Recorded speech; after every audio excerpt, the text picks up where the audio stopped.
नमीशा की सांसें फूली हुई थीं और वो बुरी तरह कांप रही थी।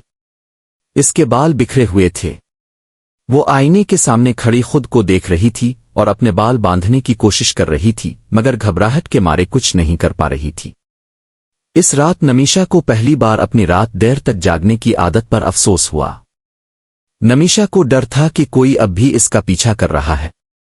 ये सब शुरू हुआ जब मनीषा और नमीशा दोनों क्लास ए में एक बोर्डिंग स्कूल में पढ़ते थे और हॉस्टल में रहते थे।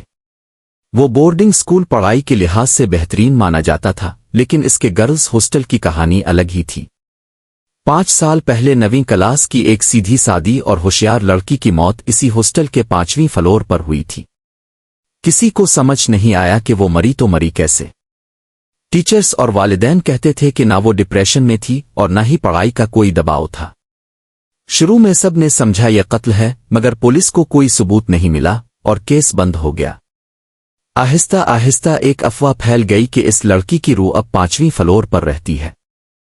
इसलिए स्कूल इंतजामिया ने वो फ्लोर बंद कर दिया, जो सिर्फ हफ्ते में एक बार सफाई के लिए खोला जाता था। 5 साल बाद नमीशा और मनीषा एक साथ एक कमरे में रहने लगे। उनका रूटीन तय था। नमीशा पूरी रात पढ़ती रहती थी और सुबह 7 बजे मनीषा को जगा कर खुद सोने चली जाती थी।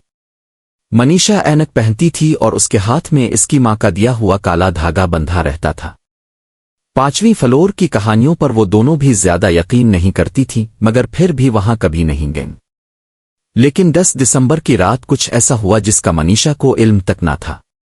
नमीशा हमेशा की तरह रात 12:30 बजे पढ़ाई कर रही थी और मनीषा सो रही थी।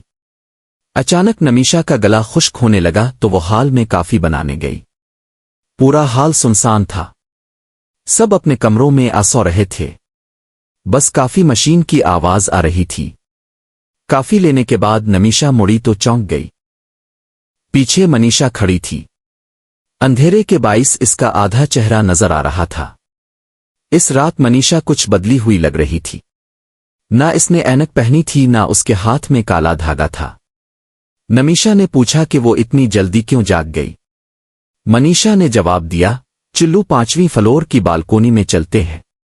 नमीशा की आंखें फैल गईं और चेहरे पर हल्की सी मुस्कुराहट आ गई। इससे पहले कि वो कुछ कहती मनीषा ने इसका हाथ पकड़ा और सीढ़ियां चढ़ने लगी। चढ़ते हुए नमीशा ने महसूस किया कि सिर्फ इसकी चप्पलों की आवाज आ रही थी। मनीषा नंगे पांव थी। इस रात कुछ तो बहुत अजीब था। 5वीं फ्लोर का दरवाजा खुला था। वो दोनों अंदर गए। कमरे में पहुंचे जो इसी लड़की का था जो 5 साल पहले मरी थी। रात बहुत सर्द थी। खिड़कियों से ठंडी हवाएं चल रही थीं। अंधेरे में कोहरा था। नमीशा की नजर दीवार पर पड़ी जहां किसी ने नाखूनों से लिखा था 10 दिसंबर। वो दोनों बालकोनी पर खड़े नीचे देख रहे थे। मनीषा चुपचाप चल रही थी। नमीशा ने इसे नीचे चलने को कहा, मगर मनीषा ने सुना ही नहीं। फिर मनीषा ने आंखों में आंखें डालकर देखा। इसकी आंखें बिल्कुल सफेद थीं। वो आहिस्ता से बोली, जंप करो। नमीशा को समझ नहीं आया वो क्यों ऐसा कह रही है। इसका रंग जर्द पड़ गया।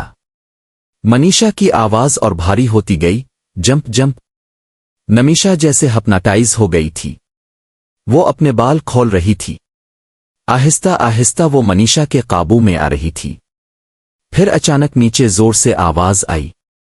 नमीशा होश में आई और मनीषा को धक्का देकर नीचे भागी। पीछे से खौफनाक चीख सुनाई दी, मगर वो मुड़ी तक नहीं। अपने कमरे में घुसकर दरवाजा बंद कर लिया। फिर देखा कि मनीषा वैसे ही सो रही थी। नमीशा का रंग उड़ गया। इसने मनीषा को जगाया। मनीषा ने इसे गिले लगा लिया। नमीशा कुछ ना बता सकी। इस रात के बाद वो बदल गई। रात सोने लगी और मनीषा से दूर रहने लगी। मनीषा को लगा कोई इसे घोर रहा है। फिर मनीषा ने पूछा कि हुआ क्या था। नमीशा ने सब सच बताया। मनीषा को यकीन आ गया क्योंकि इसे मालूम था कि 5 साल पहले 10 दिसंबर को एक लड़की मरी थी। सब सच था। 5वीं फ्लोर पर उस लड़की का भूत था। वो दोनों आज तक इस किस्से को नहीं भूले।